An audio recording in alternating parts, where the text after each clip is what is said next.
In a recent Instagram post, you shared about choosing to take the path less traveled. Can you expand on that? Me taking the path less taken, I feel like I was able to have more faith and trust because I knew somehow my ancestors did it. And like, if they can do it, I can do it. So yeah, it was just connecting to that story and making sense of mine and just having that faith things will work out.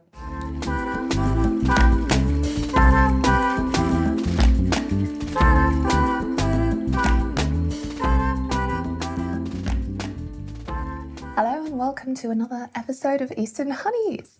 Today we have the wonderful Muri in the building with us and we're super excited to have her, so welcome Muri. Hello, happy to be here. So we're going to kick off with your professional bio and then we'll get right into it. Muriel Gonzales, aka Muri, is a Filipino artist and musician from Manila, from Paris and London. She is a violinist and singer-songwriter and 1/5 of the Ransom Collective. Her journey as an artist moving across Europe and Asia is one of defining identity, purpose, and connection. Through her music, she captures the contrast of our experiences as evolving individuals. An emerging artist in London and Europe, her music resonates with listeners as they navigate complexity and seek self-compassion.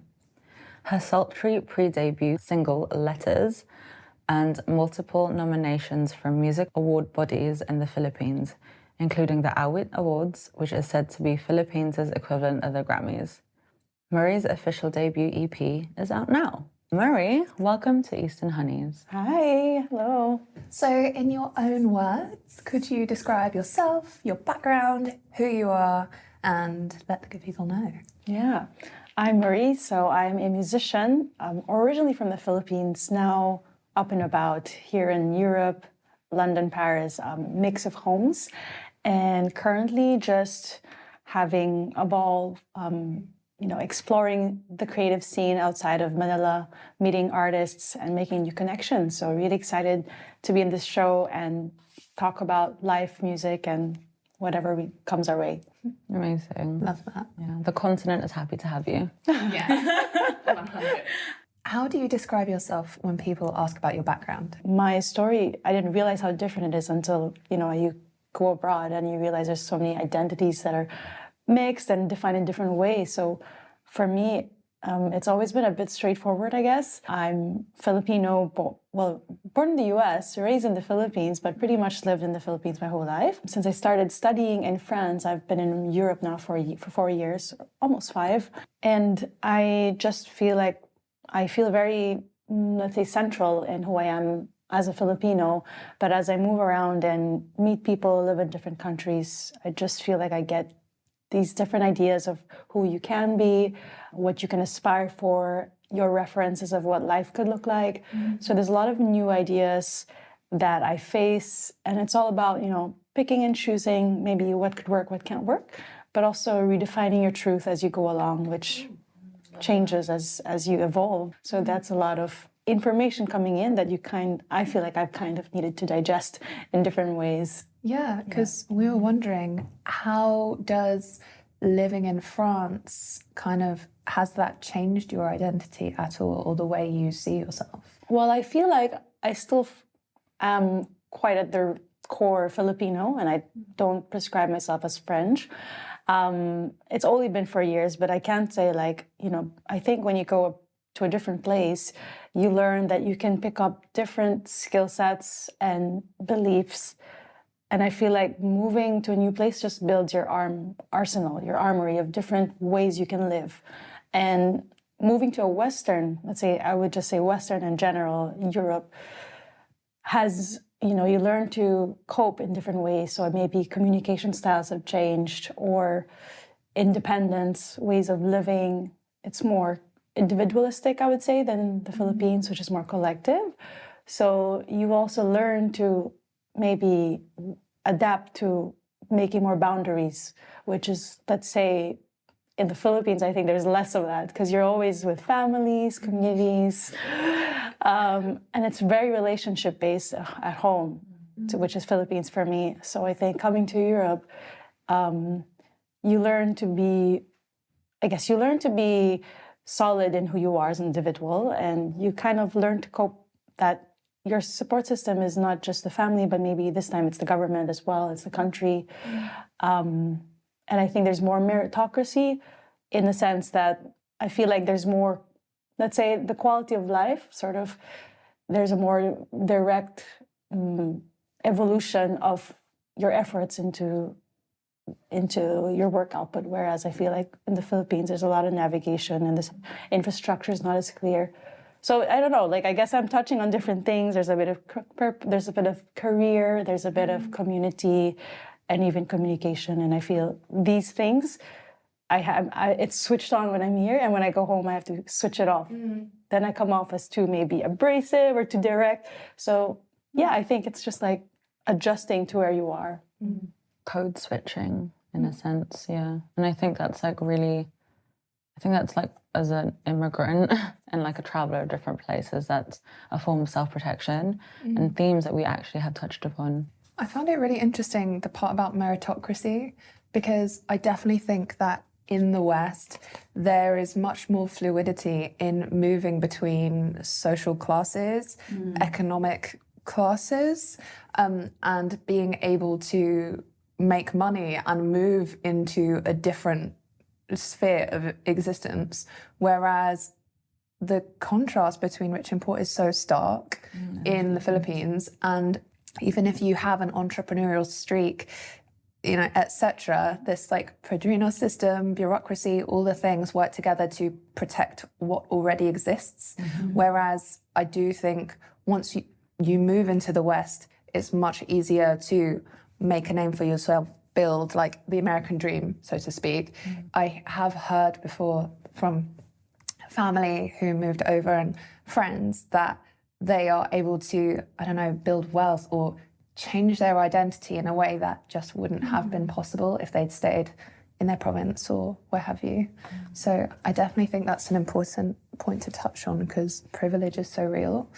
And I think we forget that our access to so many resources just by virtue of being in the UK or being in Europe is like times 1,000 versus what you have access and opportunity to when you're over there. Yeah, social mobility is definitely harder. It's like harder to move up in the ladder in places like the Philippines than there are in maybe developing countries when the state is a bit more, you know, provideful in that sense. Interesting. Actually, in saying that, like in a recent Instagram post, you shared about choosing to take the path less traveled. Can you expand on that? I think I'm a bit in a special situation where I can choose to go abroad, where people sometimes are forced to go abroad for a better life. I relate a lot to the story of my grandparents, let's say my Lola, because she was an ambassador, and I think at that time it was not very, like even more so before, women were not really in as many leadership roles. And she was in Paris, actually. Paris was her last posting before she retired. It was such a nice story to resonate with in the times when, you know, I was questioning, why am I still here? How do I face these things? And I just think about, how did they do it in the past? Like there was no social media, there was no way to contact your family. And, you know, at her, in where she was, she also had a family. So there was, I feel like me taking the path less taken, you know, I feel like I was able to have more faith and trust because I knew somehow my ancestors did it, and like if they can do it, I can do it. So yeah, it was just connecting to that story and making sense of mine and just having that faith things will work out. I love that full circle moment, you coming back to France where your Lola was once placed. Yeah. So stunning. I definitely relate to that because I think my great-grandmother on my mum's side was the first Filipino ambassador to Vietnam. Wow, okay. And yeah, and my mum moved here with her mum and her sisters when she was about 8. And I always think about the privilege of being able to choose to be in another space or place physically and not be forced to do it. And I think they walked so we could run. And that though when there's been a history of change being made by the women in your family, it's like a really nice thing to think about. And same with your mum. The act of coming here has meant that you have been able to embrace all the opportunities and make choices that they wouldn't have. So shout out to them. I used to work at the studio in London and, you know, like as a stylist. And I used to look out the window of the studio, and the flat opposite the studio is where my family first moved to when they moved to London. It was their first flat ever in like East London. And then looking out like from that studio window into like where they used to live and where we started from, I'm like, and that in itself is so full circle. And like, you know, they're very creative, but, you know, didn't really get a chance and opportunity to pursue those creative careers, even though I know that's what they probably would have wanted to do.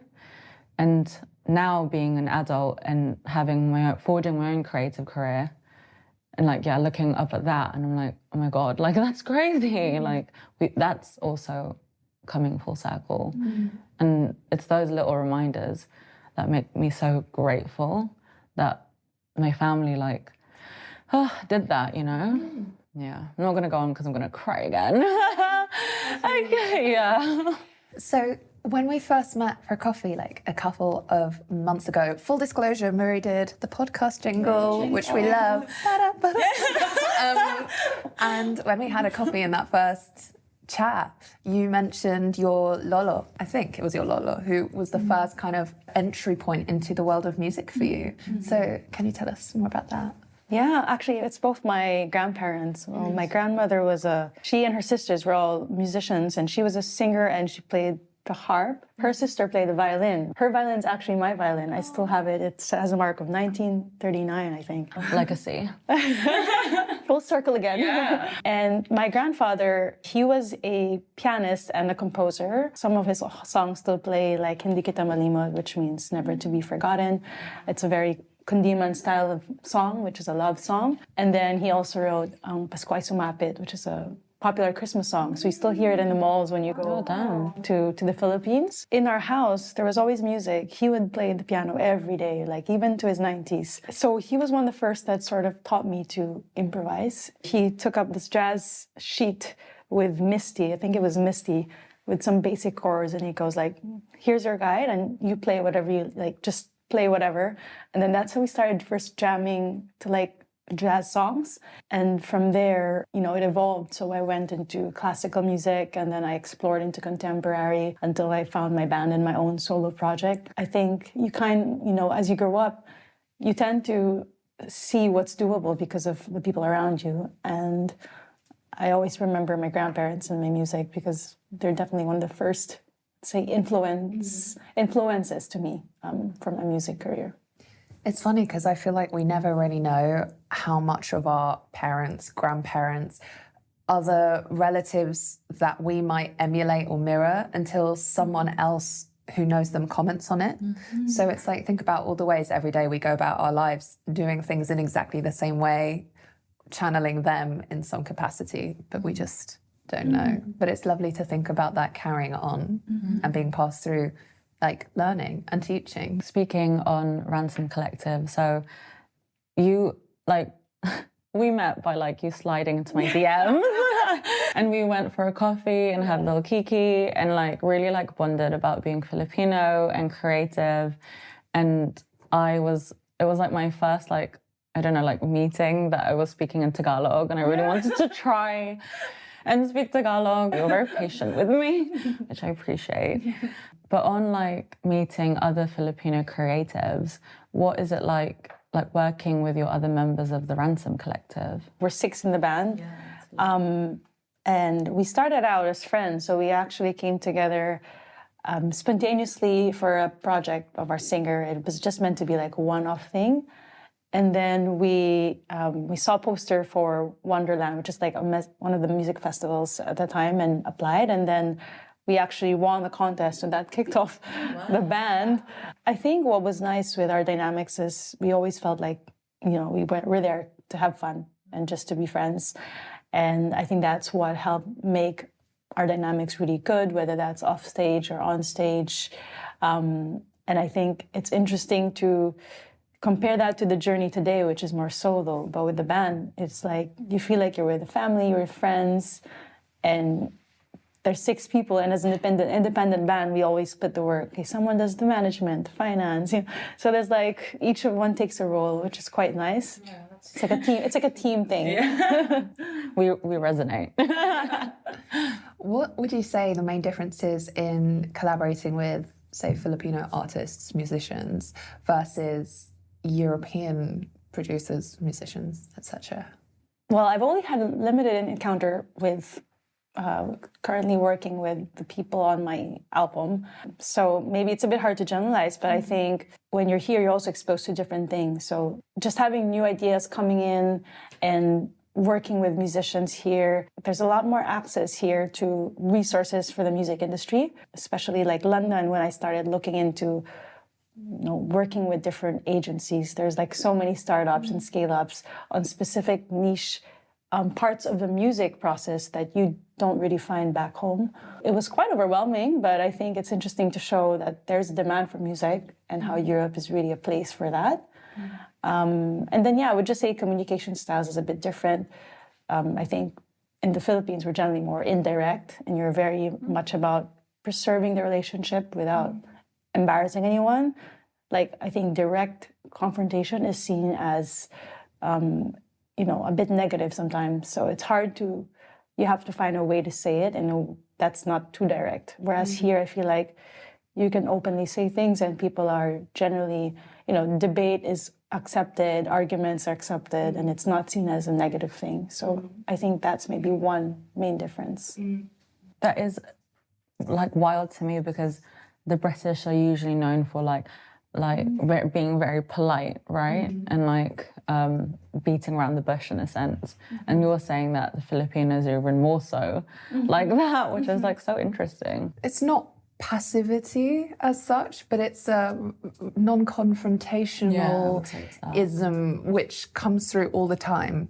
And it's frustrating because just say what you mean, just be blunt. But people don't want to offend. It stems from a respectful place. It does. But I think when you transfer it to the Western lens, it can be viewed as subservient, meek, and that's, I guess, where the stereotype springs from. And I read somewhere as well, I think it was this Filipino psychologist that I follow on Instagram, Siko Diwa, and the concept of dibalina, and it's I think it was let it God will provide, what will happen will happen, and I think that is a sentiment that Filipinos probably carry more so than we realize, because I know for myself, I know I can be dibalina, And you as well. Leave it to God. Yeah. But catchphrase of the season. Whereas, like you said before, it's much more individualistic here. People are I'm going to go after what I want. Yeah. The workplace is way more aggressive. Yeah. Structures it's not about preserving the relationship. Yeah. It's about self-dominance and progression. Yeah.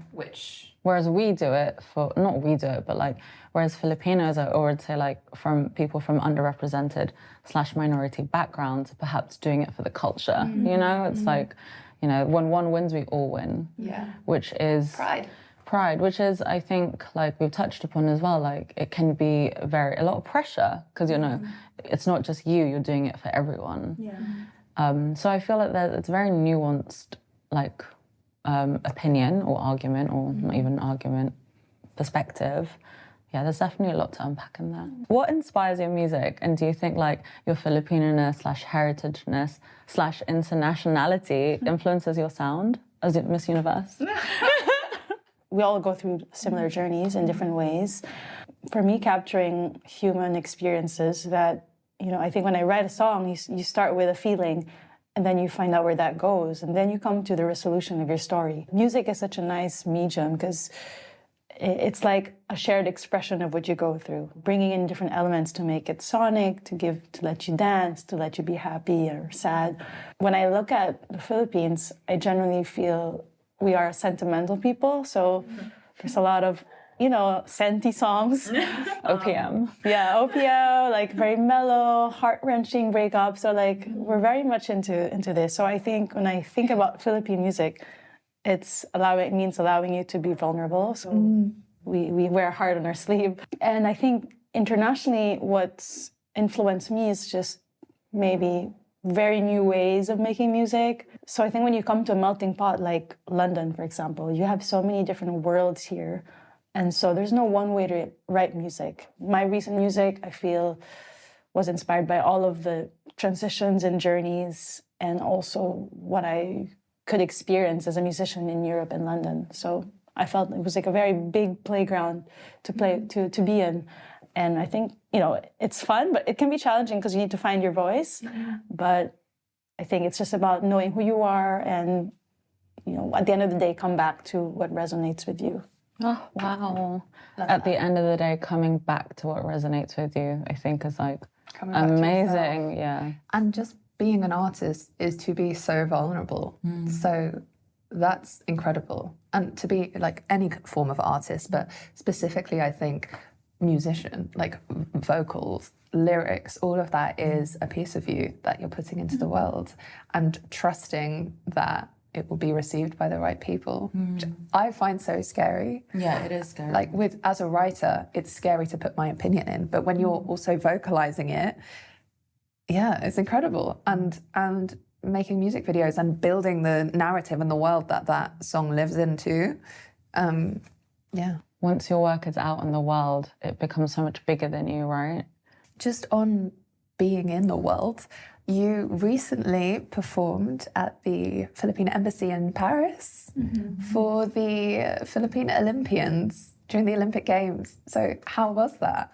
Generally, and just being so close to it, being where it happened, you just feel like each win is really like a win for the country. Yeah. Yes. I mean, I think everyone feels that way, but specifically for Philippines, where we're not a branded country the way most of the Western countries are, those with like bigger economies.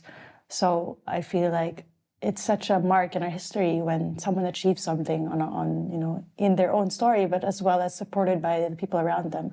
So like, let's say the Carlos Yulo was like the first gold medalist for men's in the Philippine history, and he won 2. Yeah, so like I think, just celebrating heroism and also the nation, that felt like what the spirit was. And at the embassy, it was just very nice because it felt like it just happened. And you have the people in Paris, the Filipinos in Paris who maybe are disconnected from home. And here you have such a big homecoming, such a nice homecoming of what your country represents. It was nice and intimate, and it was very representative of what we all feel back home of this moment in history. Yeah. I remember watching Carlos Yulo live in the men's gymnastics, and I didn't realise that the Great Britain representative, Jake Jarman, is half Filipino, half English, half Filipino. So you have not one but 2 Filipinos competing in the final, and I was just like, Incredible. Amazing. And it's also really interesting that they are also so different.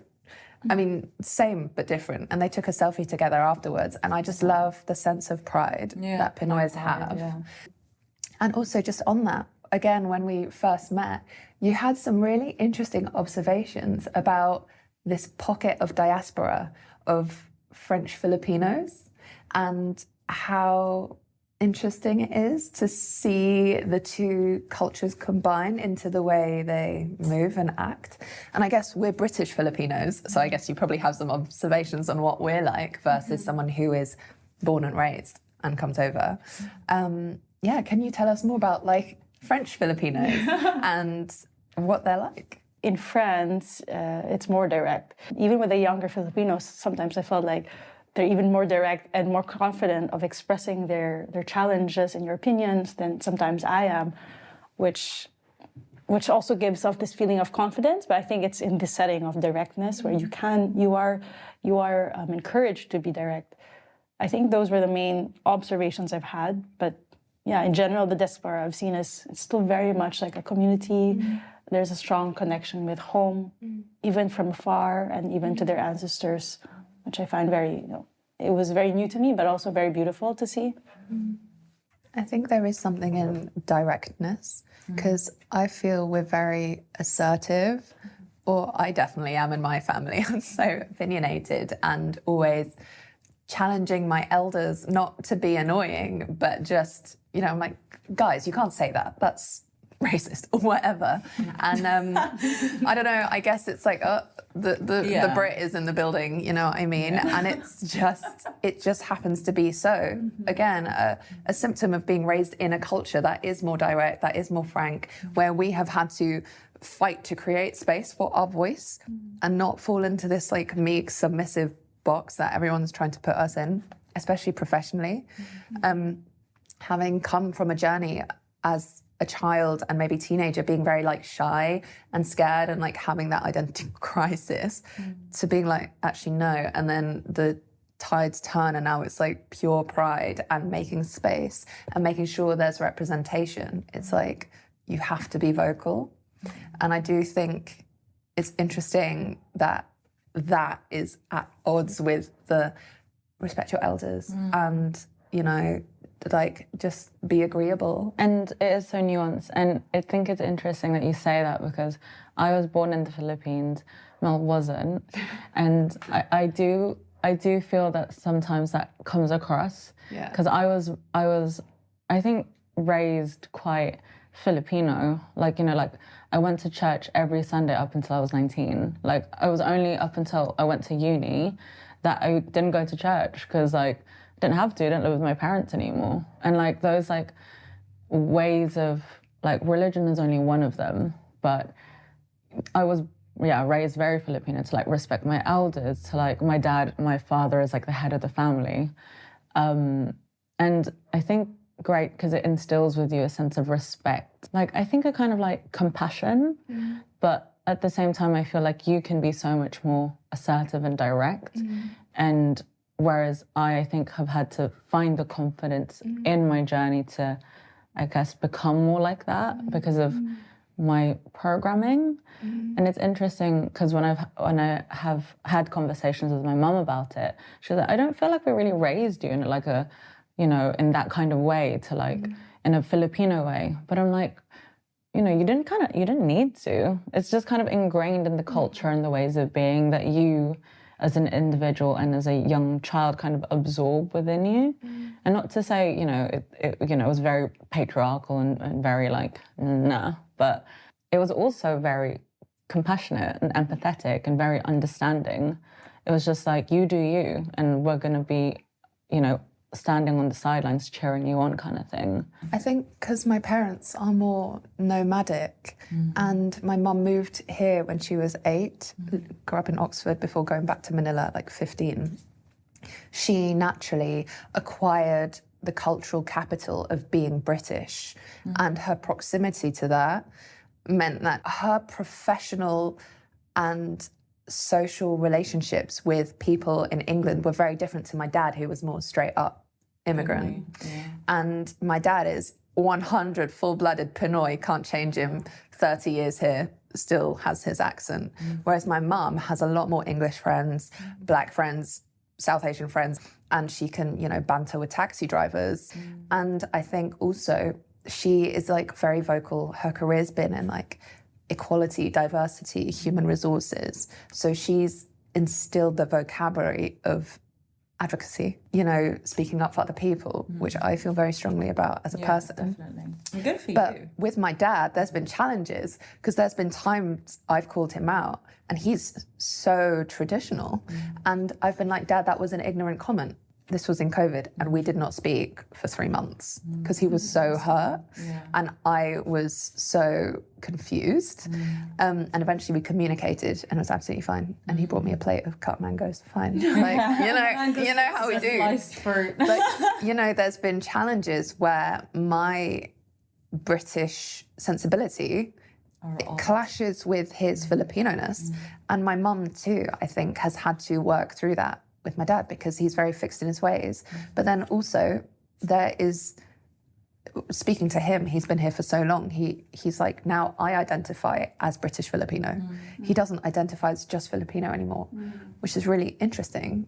And I think he feels that more so when he goes back home and is like, I have actually absorbed English Britishness. And you know, he's like, okay, I'm ready to go home after like 3 weeks of being in the Philippines. It's interesting. Home is now here for him. We exist in multitudes. Exactly. Home is, home is where you feel safe. Yeah. And where you feel safe is here.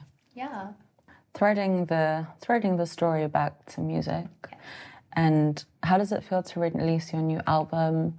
What was the creative process behind it? So with my album, I think it was a year in the making. And this time around, compared to my previous songs, I wanted to try making it more with a team in Paris, in Europe. So I think that was a big difference because in the past, I was always based here. I've sent, you know, and then when I'd go to Manila, I would work with a team there. But I just wanted to say, like, I might as well, and I want to try something new. So that was mainly made here, which, you know, opened up different things, working with mostly French musicians, working in the studio. So that was a lot of fun. And I think in terms of the content, I think writing music feels like shedding your skin, because every time you write something, it captures you in that moment of time and what you like and what you're going through. So if you look at Taylor Swift, she would not write Love story. Like at this age, right? Like she maybe will never write something like that now. So yeah, I think this new album is, for me, well, the backdrop is, and I guess this pertains again to, you know, this nomadic sense of moving places and have, you know, I think moving countries has changed my reference points for my ideals. Like, this is what I should be doing at this age and this stage in my career, what music should be like. So it felt like I've had to part ways with all these different ideas. And I think, you know, the EP is about that, like the journeys you go through, the contrasts and contradictions, but at the end of the day, honoring yourself, because I feel you shed different parts of yourself as you evolve in whatever area. And I think this album just captures that in the music and the lyrics, and even in how it was made. Like, I felt like I put in a bit of French there, a bit of Tagalog. Wow. I also, you know, before I was like, I don't think, I was not a fan of having, you know, speaking a language you're not super confident of if it's not your main language. But like now, and it's nice because, you know, the people I've been meeting, everybody speaks multiple languages. So there's nothing wrong with having a few languages in there. You might not be 100% confident, but it still represents who you are. I think in French a bit, I think in Italian. So why not include that? And I think that kind of represents the recent journey of all these transplants of myself. Yeah. And the playground that's just opened up to me as an artist. I love that because each song is like your DNA. So to include these snippets of other languages, textures, influences, different worlds is so beautiful. And it's just coming back to yourself, like you said at the beginning. Do you have a lead single? And what's your favourite track on the album? My favorite track would be Story. So it's I think this one has a bit of, it pertains actually to a story, like to my Lola that you bring it up. There's a lot of finding myself in the story of someone else and in the story of the women before me. So that one, this song just narrates that progression and that discovering of yourself. And I also included some Filipino in there, so there's a little bit of Tagalog, which kind of represents, you know, it's I still don't want to disconnect from who I am, being in this new world, and still have a bit of that there. So I think that so far that's my favorite for this album for now. And yeah, it should be fun performing it live with all the rest of the other songs. So. And to add to that, like, what was it like to work on our jingle? Because I know we sat down and I think the main word was vibes. And We're like sorry, typical Asian, but like vibes.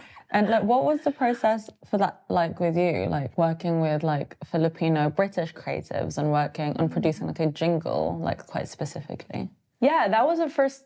This was a first for this kind of output. So I haven't done a podcast jingle, but I felt like I could understand where you were coming from. Like the project really resonated with me, so I could put myself in the shoes of who's listening, and who wants to feel included in that music. So the way I felt I approached it was translating that into snippets of feelings, into the elements that to include. So the track would have a bit of the tropical vibe of percussive instruments. We included, I think it's called kubing, which is like a bamboo sort of like a bamboo mouth instrument. We tried to add some sungka in there, like the sound of shells. It's a very minimal, but it's like some textural sound. So I felt like with that piece, I tried to bridge, sort of both represent like a mix of the urban life in London, like being in this contemporary world of you know, relating to different audiences, but also pulling in your roots as Filipino and how that translates to the music in this tropical sense. So yeah, and I worked with a Filipino producer in this. For me, it was nice to have the context of home. So I wanted to work with somebody who could understand that, and was excited about this project as relating to the diaspora. I'm doing heart hands if you're listening. Yeah. That's like a prevailing sentiment of like all the people that have worked on this project with us so far, is like that sentiment of truly doing it for the culture, and all the Filipinos that we've approached to work on this with us have been so like, yes. And Asians. And Asians, yeah. And like our like ESEA brethren. Yeah. I think it's just like, it's just nice to like find the community and do it together. We're so grateful. Yeah, and we're just so thankful because it is like stunning. So to close out, we've absolutely loved having you chat to us today. Thank you, Muri. We're asking everyone, if you were to write a letter to the diaspora, keeping it short and sweet, what would you say? I would say, okay, let's go with Dear Kabayan. Oh, love. Because I feel like everywhere I go, that's the word that resonates with any Filipino. I think no matter where you are or what stage in life you're at, whether you're in young, old, if you feel like you've been raised in the Philippines or abroad, you carry like the special being Filipino-ness that we have, that even if you're away, everybody will find a deep connection with you and feel proud to be Filipino despite all the changes around you, despite different people being around you, or despite the forces against us as Filipinos in society. So just be proud that you're Filipino in and out. Love! Let everyone know what you have going on, how we can support, and where they can find you on the internet. Thanks for having me on the podcast. You'll find my music online on all streaming platforms. Just check out Muri Music. Listen up to all the latest releases I have, and I'll be hopefully performing in a city near you, whether that's in Asia or Europe. I'm across borders. So see you there. Thank you so much, Muri, for being on the pod today. It was incredible to have such an authentic, heartfelt, and creative conversation with you. Thank you again for making our jingle. And thank you again for being you. So that is it for this episode. Thank you so much for liking, subscribing, and all of that. We will see you on the next one. Cheers!